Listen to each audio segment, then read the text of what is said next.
दादा या तुला हातेकरचा सांगायचा विषय। आज सकाळी 10 वाजता एक पोरग शाळेला चाललं होतं। ह्यानं पोराला जवळ बोलवलं, म्हणला पोरा डबा उघडून दाखव डब्यात काय आहे। पोरान डबा उघडला, डब्यात होती पुरणपोळी। ह्याच्या तोंडाला सुटलं पाणी। ही पोराला म्हणतोय पोरा डबा खाऊ का रे?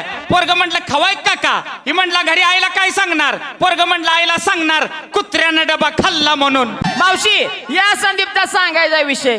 ही एक दिवशी एसटीनं सांगोला चालला होता।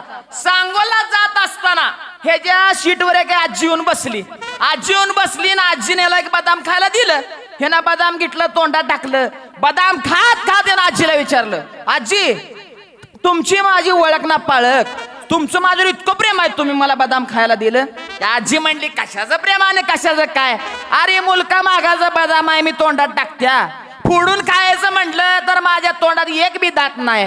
ही मुलका मागाचा बदाम चगळून चगळून गोलमाडून गोलमाडून खाली टाकून देण्यापेक्षा तुझ्यासारख्याच्या मुखात गेलेलं काय वाईट? गडी उलट्या करून करून घायला आला।